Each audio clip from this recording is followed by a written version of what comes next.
Olá pessoal, nós estamos de volta com mais uma Atualidades em Foco para você aqui no nosso LAC Concursos e na nossa aula de hoje a gente vai discutir um pouquinho aí a respeito da proposta de reforma trabalhista do governo Michel Temer. Então vamos lá, vamos tentar entender a questão. O governo Temer tem dito com uma certa insistência de que o sistema brasileiro de leis trabalhistas engessa, de alguma forma, a atividade econômica brasileira e que, portanto, um dos fatores para a retomada do crescimento econômico no Brasil passa, segundo a visão do governo, necessariamente por uma mudança na legislação trabalhista brasileira, por uma flexibilidade das relações de trabalho no nosso país. Para entendermos, então, essa questão, precisamos voltar lá no passado. Vamos lembrar, o governo Getúlio Vargas comanda o Brasil em dois momentos, de 1930 a 1945 e depois de 51 a 54. Durante o primeiro mandato do presidente Getúlio Vargas, ficou claro que havia necessidade no nosso país de uma legislação que amparasse o trabalhador, num primeiro momento o trabalhador urbano, que depois será estendida para o trabalhador rural. Getúlio Vargas, então, sanciona aquilo que nós conhecemos hoje como CLT, a Consolidação das Leis do Trabalho. Essa consolidação das leis do trabalho ela disciplina a relação entre trabalhadores e empregadores, criando lá obrigações, deveres, mas também direitos de ambas as partes. Claramente, a CLT ela é extremamente protetiva do trabalhador, por uma razão muito simples.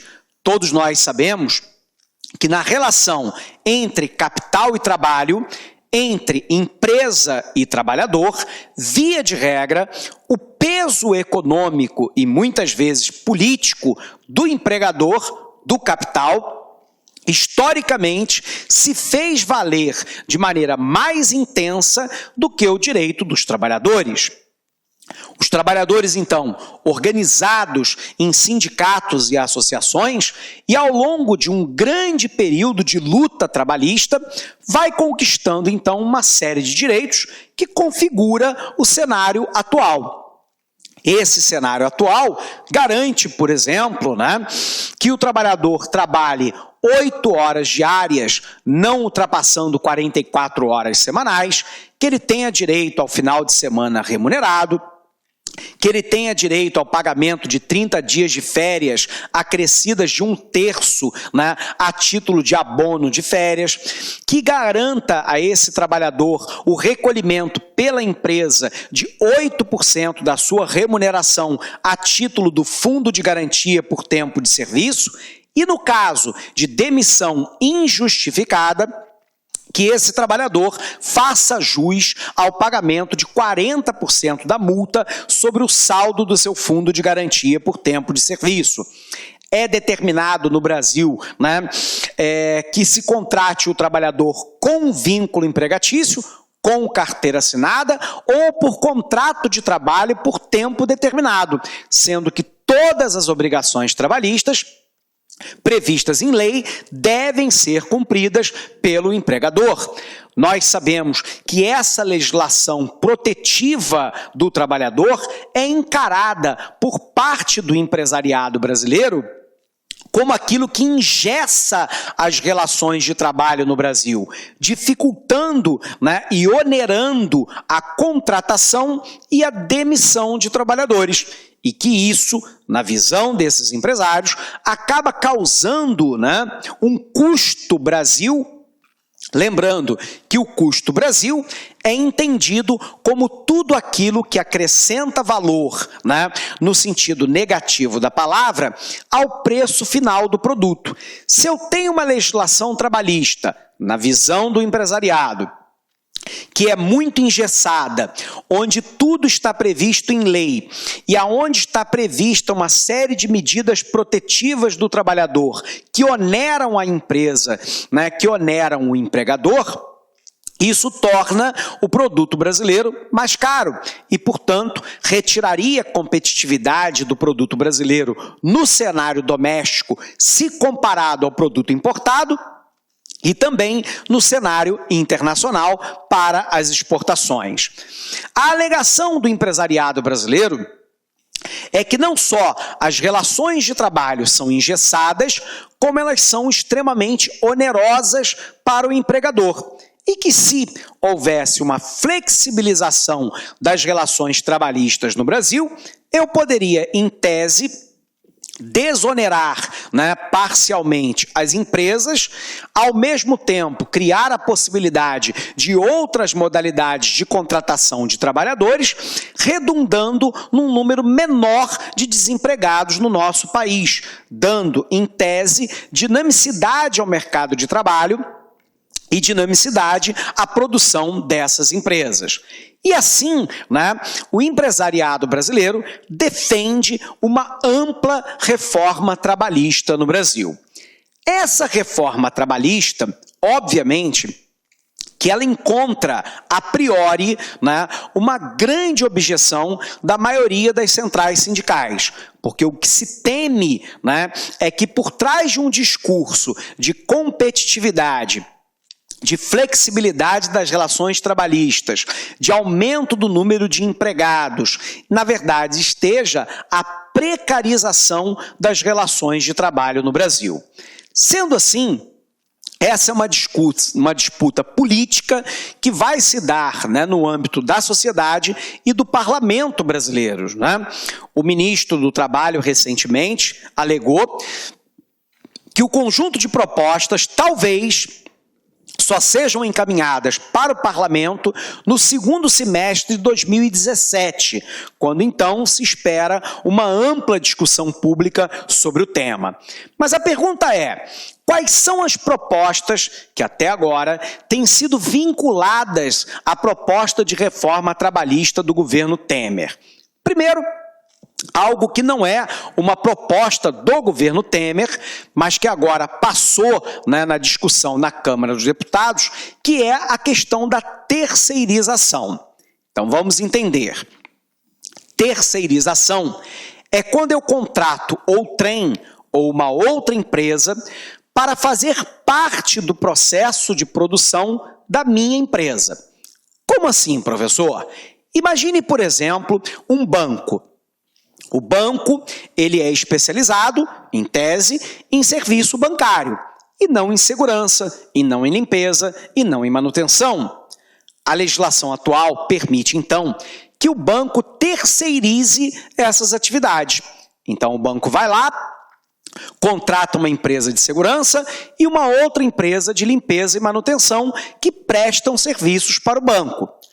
Todos os trabalhadores contratados por essas empresas não são funcionários do banco, não são bancários e, portanto, não se regem pelo Sindicato dos Bancários, que, diga-se de passagem, é um sindicato forte que consegue parar um segmento da economia importante e que nos últimos anos tem conseguido aumentos substanciais acima da inflação. Bom, qual é a alegação do banco? Se a atividade do banco é serviço bancário e não segurança, manutenção ou limpeza, quando o banco contrata uma empresa terceirizada, ele pode se focar naquilo que é o objetivo final do seu negócio, que é o serviço bancário, ganhando eficiência e eficácia, aumentando a produtividade dos seus trabalhadores e, portanto, em tese, alcançando maior lucratividade, que é o objetivo final do próprio negócio. Por um outro lado, as empresas que são especializadas em segurança, manutenção, higiene e limpeza, obviamente que por serem especializadas nessas atividades, em tese, o fazem com maior eficiência, com menor volume de gastos e também com um nível de produtividade maior, o que garante também a contratação de trabalhadores e aumenta a própria eficiência do banco, que é o contratante. Ponto. Isso é o que é alegado. No momento atual, nós só permitimos a terceirização de atividades meio e não de atividade fim, o que significa dizer que o banco pode terceirizar a segurança e a limpeza, mas não pode terceirizar, por exemplo, a abertura de uma conta corrente ou uma aplicação financeira para uma pessoa que não seja funcionária do próprio banco. Bom, qual é a grande questão? É que quando nós olhamos para a terceirização no Brasil, embora esse seja o discurso de boa parte da classe empresarial, na prática, a gente sabe que a terceirização é para reduzir os custos da firma contratante.